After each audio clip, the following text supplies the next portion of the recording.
ঈদ মুবারক।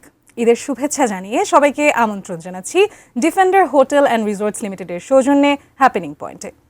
আজ পবিত্র ঈদ উল আজহা বাংলাদেশের সব স্থানে পালিত হচ্ছে ঈদ, উদযাপিত হচ্ছে ঈদ। সে বিষয়ে আমরা আজকের আয়োজনে জানার চেষ্টা করব। সে বিষয়ে জানার জন্য আমরা শুরুতেই যুক্ত হব ঠাকুরগাঁয়ে আছেন আমাদের সহকর্মী এম এ সামাদ। আমরা তার সাথে যুক্ত হব। সামাদ, ঈদের শুভেচ্ছা, ঈদ মুবারক। দেখতে পাচ্ছি আপনার সাথে একজন অতিথি রয়েছেন। সামাদ আমাদের জানাবেন ঈদ উদযাপন প্রসঙ্গে। আদ্রিতা, ঈদের অনেক শুভেচ্ছা, ঈদ মোবারক। আজকে সকাল 8টায় ঠাকুরগাঁও যে কেন্দ্রীয় ঈদগাহ মিনার রয়েছে সেখানে ঈদের প্রধান জামাত অনুষ্ঠিত হয়েছে। তারপরে আমরা দেখেছি পশু কুরবানির যে আনুষ্ঠানিকতা, সেই আনুষ্ঠানিকতা শুরু হয়েছে। এখন আমরা একটা মনোরম পরিবেশে আছি এবং চারপাশে যে মনোরম বাতাস, এটি আসলে দোল দিচ্ছে। এবং আমার সঙ্গে একজন সম্মানিত অতিথি রয়েছেন, যিনি একাধারে একজন উপজেলা নির্বাহী কর্মকর্তা। তিনি উপজেলা নির্বাহী কর্মকর্তা হিসেবে কর্মরত রয়েছেন, পাশাপাশি একজন শিল্পীও বটে, যিনি নানা ধরনের এই সাংস্কৃতিক সংগঠন এবং সাংস্কৃতিক গান বাজনার সঙ্গে খুব আষ্টে পৃষ্ঠে জড়িত রয়েছেন। আমাদের সঙ্গে রয়েছেন সদর উপজেলা নির্বাহী কর্মকর্তা খায়রুল ইসলাম। আপনাকে ঈদের শুভেচ্ছা। জি, আপনাদেরকেও ঈদের শুভেচ্ছা। আপনার মাধ্যমে এটিএন নিউজের শ্রোতা এবং দর্শক বৃন্দদেরকে তাদেরকে ঈদের শুভেচ্ছা, ঈদ মোবারক। আমরা একটু আপনার কাছে প্রথমে জানতে চাই যে শৈশব বা কৈশোরের ঈদের কোনো স্মৃতিচারণ আপনি করতে চান কিনা? শৈশব কৈশোর মানে তো আসলে ঈদের যে আনন্দ, ঈদের যে বাঁধ ভাঙা উচ্ছ্বাস, সেটা আসলে শৈশবেই পাওয়া যায়। আমাদের যত বয়স বাড়ে, দায়িত্ব বাড়ে, চাপ বাড়ে, আসলে এই বয়সে আসলে ঈদের ওই আনন্দ সেভাবে পাওয়া যায় না। তারপরে আমরা ঈদ তো আসে নিয়মে, যে যথা নিয়মে আসে, আবার যথা নিয়মে চলে যায়। তো সেই সময়কার, সেই শৈশবের কোনো গল্প আছে কিনা যেটা শেয়ার করা যায় আমাদের সঙ্গে? এমন কোনো স্মৃতি যেটা আপনার ঈদ আসলেই মনে পড়ে, সেই স্মৃতিটা? ঈদ আসলে আমার বাড়ি বগুড়া সারিয়াকান্দি উপজেলায়। এই উপজেলাটিতে আমার বাড়ির পাশে যে নদী, বাঙালি নদী, ঈদের দিন সকালবেলা আমরা এই সুগন্ধি সাবান, নতুন সাবান নিয়ে নদীতে যাব। গামছা, নতুন গামছা নিয়ে আমরা সুগন্ধি সাবান নিয়ে নদীতে যেতাম, গিয়ে নতুন সাবান দিয়ে গোসল করতাম। তো সকালে গোসল করতাম, গোসল করে এসে নতুন জামা পরতাম, জামা পরে আতর দিতাম। তো এই আতরের ঘ্রাণ, এই ঘ্রাণটাকে এখনো মিস করি। সারা রাতে ঘুমটা নিয়ে কোনো কিছু ছিল কিনা, যে ঘুম ভেঙে যেত কিনা, বা মনে হতো কিনা রাত শেষ হবে কিনা, বা কখন? আমরা আসলে গ্রামে বড় হয়েছি, তো আমাদের ঘুমটা ভাঙতো আশেপাশে বন্ধুদের, পাড়া প্রতিবেশী, আরও যারা আমার বয়সী, সমবয়সী যারা, তারা ভোর হওয়ার সাথে সাথে যখন পাখি কিচিরমিচির করে, বিশেষ করে ফজরের নামাজের পরে যখন ভোর হবে ভাগ, ঠিক এই সময়টাতে গ্রামের সব বাচ্চারা একসাথে হই দিয়ে রাস্তায় চলে আসতো। তো ঠিক ওই সময়ই ঘুমটা, ওই চিৎকার চেঁচামেচি, এগুলোতে ঘুম ভেঙে যেত। আচ্ছা, আপনি শুরুতে বলছিলেন যে কুরবানির মাংস নিয়ে একটা গল্প বলছিলেন, সেই গল্পটা যদি একটু বলেন। শৈশবে আসলে মনে করার মতো যে ছোটবেলায় মাংস খেতে গিয়ে গলায় একবার বিঁধে গেল, তো নিঃশ্বাস নিতে পারতেছিলাম না, আসলে কথাও বলতে পারতেছিলাম না। তো মা কোনোভাবে দেখছে, বিষয়টা খেয়াল করেছে।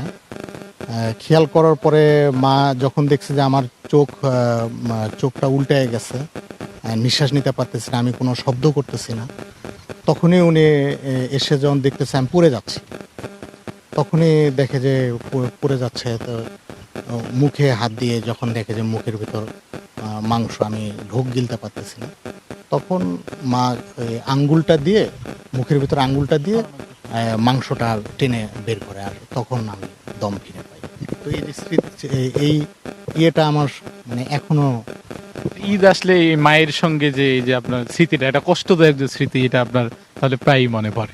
হ্যাঁ, এটা আসলে একটা খুবই বেদনা, হয়তো মারাও যেতে পারতাম যদি একটু এদিক সেদিক হয়। এই জন্য আসলে বাচ্চাদের প্রতি এই সময়টাতে সব বাবা মারই দৃষ্টি রাখা উচিত। আপনি যেহেতু প্রশাসনের একজন গুরুত্বপূর্ণ দায়িত্বে রয়েছেন, আপনাকে তো দীর্ঘ সময় ধরে পরিবারের বাইরে বা আত্মীয় স্বজনের বাইরে ঈদ উদযাপনটা করতে হয়, আপনার দায়িত্বপ্রাপ্ত যে এলাকা রয়েছে সেগুলোতে থাকতে হয়। এই পরিবারের সঙ্গে ঈদ আর সবার সঙ্গে ঈদ, এই ভিন্নতা বা এই রসটা কোনটা কেমন লাগে? আসলে আপনি যখন মানুষের সাথে মিশবেন না, শুধু নিজেকে নিয়ে ভাববেন, নিজে কি সুন্দর কাপড় চোপড় কিনবেন, নিজের ফ্যামিলিকে নিয়ে আপনি কোন সুন্দর জায়গায়, কোন রিসোর্টে ঘুরবেন, কোন পার্কে যাবেন, এগুলো নিয়ে যখন থাকবেন তখন পৃথিবীটা সুন্দর।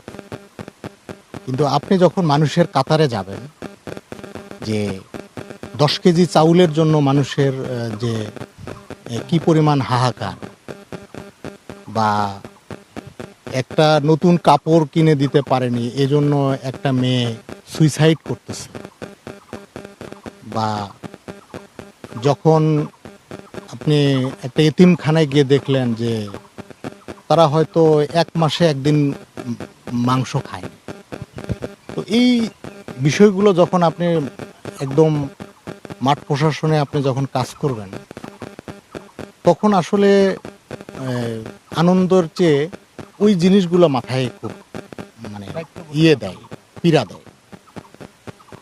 তো আমরা আসলে এই কারণে আসলে এই সময়টাতে সরকার আমাদেরকে অনেক সময় হয়তো একসাথে সব প্রশাসনের সব অফিসার ছুটি পায় না, তাহলে এই সময়টাতে রাস্তায় একটা ঝামেলা থাকে। তারপর কুরবানির যে চামড়া রিলেটেড যে বিষয়গুলো, আমরা যেমন লবণ বিতরণ করলাম, সব মিলিয়ে সবার সঙ্গে যে ঈদের আনন্দটা ভাগাভাগি করে নেওয়ার মধ্যেই আপনার যে প্রশান্তিটা সেটা আপনি পান। আদ্রিতা, আমরা জানি এবং বলেছিও শুরুতে যে উপজেলা নির্বাহী কর্মকর্তা একজন ভালো গায়কও।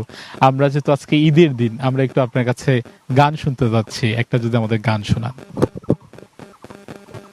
গান আসলে আমি গান ভালোবাসি, আমি আসলে গায়ক না, আমি চেষ্টা করি। তো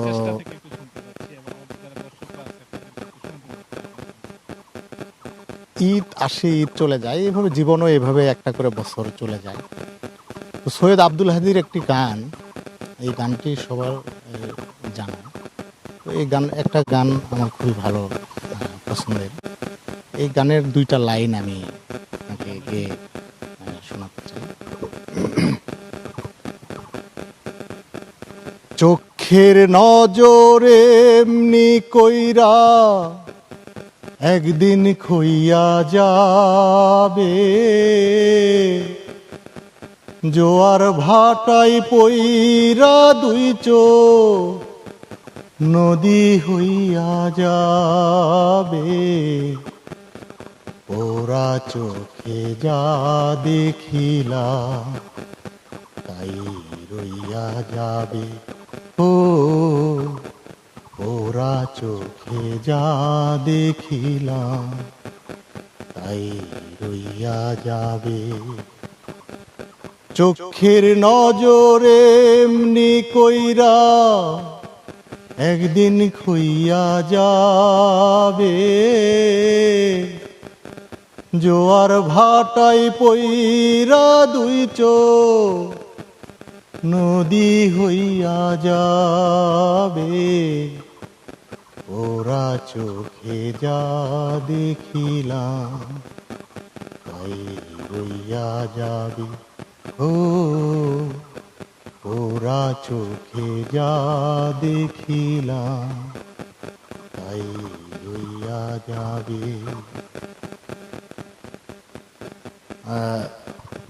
অনেক সুন্দর আমরা একটি গান শুনলাম। এই গানটার পরে আসলে আমরা আর বলার কিছু থাকে না, আমরা একটু ফিরে যেতে চাই স্টুডিওতে। আদ্রিতা। সামাদ, আপনাকে ধন্যবাদ। দর্শক, আমরা ঠাকুরগাঁওয়ে ঈদ উদযাপনের খবর শুনছিলাম। আমাদের সাথে যুক্ত হয়েছিলেন আমাদের সম্মানিত অতিথি এবং আমরা তার কণ্ঠে একটি সুন্দর গান শুনেছি। আমরা দেশের আরও অন্যান্য বিভিন্ন স্থানে যুক্ত হয়ে ঈদের গল্প শুনবো, তবে তার আগে নিচ্ছি একটি ছোট্ট বিরতি। ফিরবো কিছুক্ষণ পর, সাথেই থাকুন।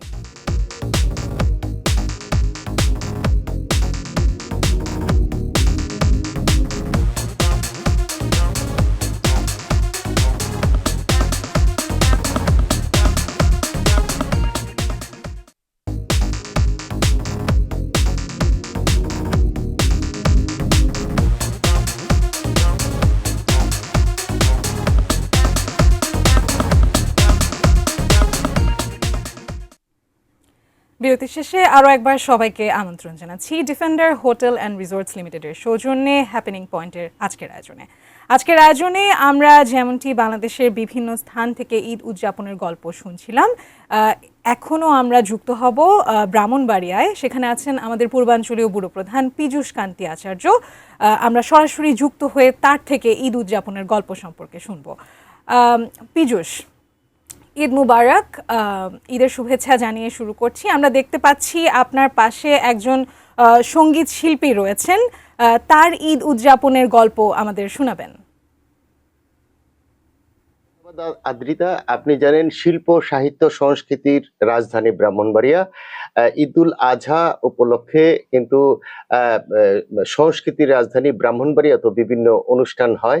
আমার সাথে উপস্থিত আছেন কণ্ঠশিল্পী দেবাশিস চক্রবর্তী দেবু, তার সাথে তবলায় সঙ্গত করবেন সুদীপ্ত সাহা মিঠু। আমরা একটু শুনবো, কি শুনবো একটু জানতে চাই আপনার কাছ থেকে। আজকে আমরা গত 11ই জ্যৈষ্ঠ আমাদের জাতীয় কবি কাজী নজরুল ইসলামের জন্মতিথি আমরা পালন করেছি, এবং যেহেতু আজকে জ্যৈষ্ঠ মাস, তা আমরা একটি নজরুল সঙ্গীতের মাধ্যমে অনুষ্ঠানটি করতে যাচ্ছি। তো আমরা শুনি নজরুল সঙ্গীত। আমরা এখন শুনবো। উর্মিলা প্রিয় কিন্তু আমাদের সাথে আছে। দর্শক, আমরা একটু শোনাতে চাই একটি নজরুল সঙ্গীত।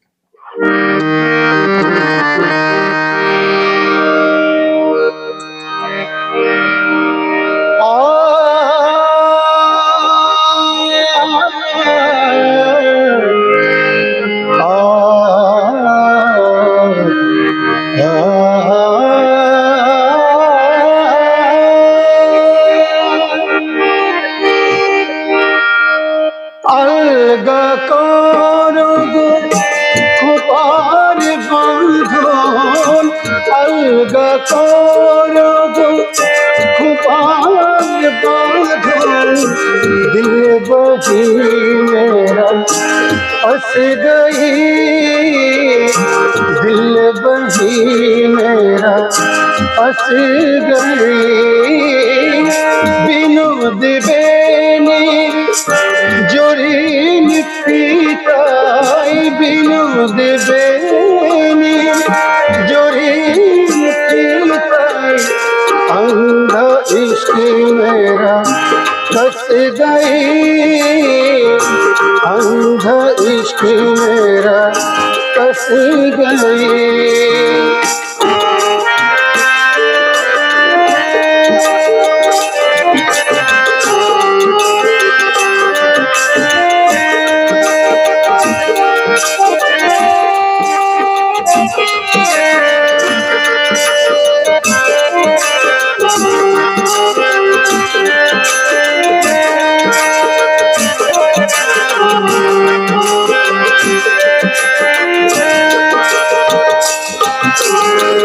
তোমার কেশের গন্ধে কখন লোকায় আসিল লোভী আমার মন, তোমার কেশের গন্ধে কখন লোকায় আসিল লোভী আমার মন, बेहोश होकर गिर पड़ी हाथों में, बेहोश होकर गिर पड़ी हाथों में, बाजू बंद में बस गई, बाजू बंद में बस गई, अलगा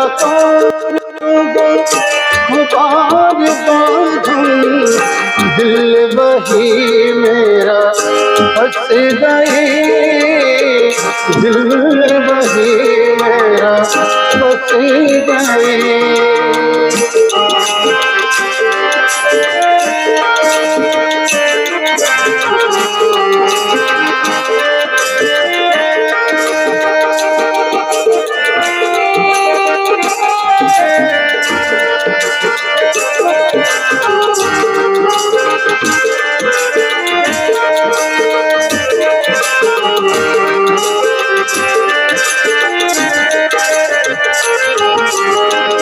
কালের দোলে প্রাণ রাখ राखिले विधिया आंख फिरा दिया चोरी करने दिया मेरे धोले कान राखिले विधिया आंख फिरा दिया चोरी करने दिया बेहोश होकर देहरे देवरित बेराते आशिया देहरे देवरित बेराते आशिया और नहीं बोबा फंस गई और नहीं बोबा फंस गई अलबत्ता पुकार बाजो अलबत्ता पुकार बाजो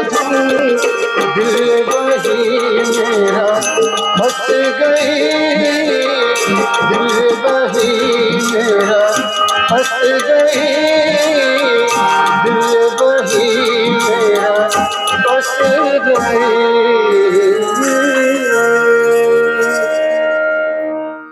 ধন্যবাদ আপনাকে। আদ্রিতা, আপনি শুনতে পাচ্ছেন যে এখানে কিন্তু এই ঈদুল আজহা উপলক্ষে বিভিন্ন স্থানে এই সংস্কৃতি চর্চা হয়ে থাকে। তো আদ্রিতা, এই ছিল আমার কাছে ব্রাহ্মণবাড়িয়া থেকে দেবাশিস চক্রবর্তী দেবুর গাওয়া গান। আমি এখন চলে যাচ্ছি আদ্রিতার কাছে স্টুডিওতে।